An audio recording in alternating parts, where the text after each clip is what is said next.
Hey folks, so today we're going to be talking about thesis statements, and at this point you should have already done the thesis reading, because right now we're going to focus in on thesis statements for evaluation or for evaluative writing, right? And this should, I hope, prepare you for your upcoming evaluation. Okay, so just to review, a thesis statement, remember, is a sentence or two usually, and it's often found in your introduction or introductory paragraph. It's often the last line, actually. And what it does is it establishes the topic, message, and purpose of your essay. So let's say I'm doing an evaluation. That's my purpose. That's my goal. I'm going to evaluate something. And let's say the topic of my essay is Adam Minter's TED Talk, Junkyard Planet. This is the name of a specific TED Talk. And let's say my message, meaning what I'm saying about Adam Minter's TED Talk, is that it was a real insight, or it was a wonderful insight into global recycling and the consequences of global recycling. So I could fit that all together. I could say, well, ultimately, Adam Minter's TED Talk is worth watching and gives readers or viewers a wonderful insight into the world of recycling as well as the consequences of it. Period, right? So notice how I've introduced my topic, my message, and my purpose. Okay, so for any essay that is asking you to make a claim or to take a position, remember your thesis should be debatable, right? It should be arguable. So to go back to my example, I wouldn't just say Adam Minter gave a TED Talk about global recycling, because that's a fact. He did do that. I need to, in my thesis statement, actually make a claim if I'm doing evaluation, if that's my purpose, right? I need to make a claim about whether it was good or not, or whether it was worth watching or not, right? So this is where the challenge is. Remember, your thesis must be broad enough, or it must be overarching enough to cover the key points of your entire essay, right? And yet it must be narrow enough to provide readers with a clear sense of focus. And we're going to talk back to this point in just a bit.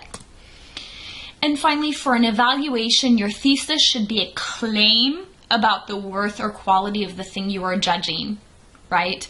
So if you're doing a restaurant review, if you're evaluating or reviewing a restaurant, it should be your judgment of the restaurant. If you're doing a music review, it should be your judgment. The thesis should present your judgment of the song or the album, right?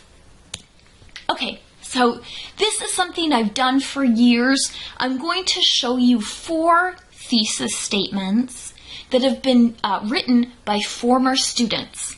Now, I've taken these out of the students' essays, so you don't get to see what comes before and after. But I want you to spend a moment with each of these theses thinking about whether they worked, whether they were good or not, and why. So let's look at this first one. Overall, Rodriguez's speech is an insightful and engaging exploration of the effects that environmental pollution has on communities of color. Okay, guys, what do you think? Does it give a sense of the student's position? Does it give enough information about the topic?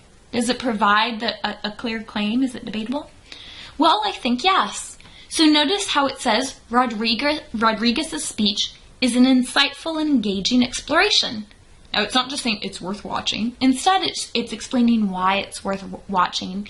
And notice it explains what the topic of Rodriguez's speech is: environmental pollution and its effects on communities of color.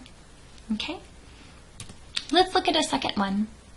Logical, honest, and accurate, Twangy's speech not only informs viewers about young adults, but it also offers them a more nuanced sense of what millennials are about.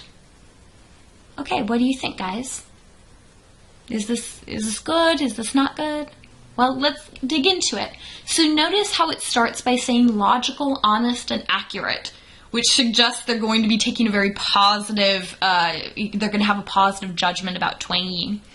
Notice that it also specifies young adults. and how how the speech offers a nuanced sense of what millennials are about. So we get to see the topic of Twangie's speech, which is millennials or young adults. Let's look at two more.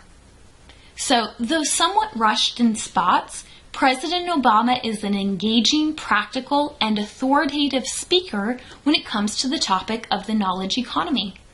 Moreover, though his speech touches on some difficult economic realities, Obama remains positive and leaves viewers with a sense of hope about America's future. So what do you think of this one? Okay, something I want to point out about this one is it starts with, though somewhat rushed in spots. It addresses something negative about President Obama's speech, which, in this class, they had to review a political speech, so it's slightly different from this time you have, but still very similar.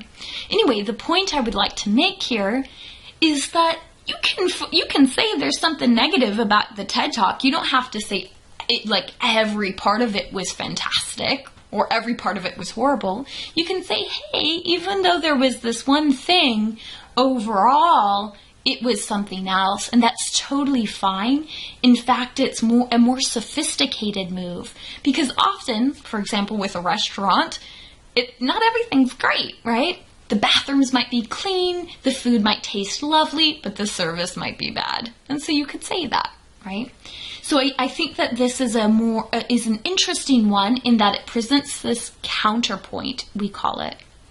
I do think it's a bit long for a thesis. With that said, it still presents a clear point about how President Obama is engaging, how he's practical, how he's authoritative, and how he also gives viewers this sense of hope.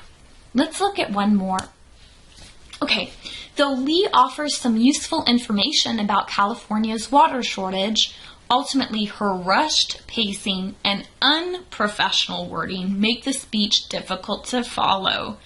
Accordingly, viewers seeking a clear and well-organized discussion of the water crisis should look elsewhere. So notice the change, right? This one does not take does not make a positive claim, does not have a positive judgment about Lee's speech on California's water shortage. It says, yeah, there's some useful information, but notice how it sets up a more negative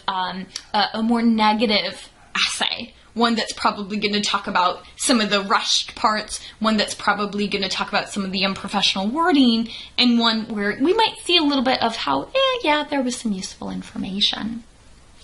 Okay, guys, so as you begin writing and coming up with your own thesis statements for the upcoming essay, think about your own, the topic obviously, but your own message, right? What you want to say. And you might jot down a few different thesis statements until you come up with the one that you feel presents your position, presents your evaluation, presents your judgment, right?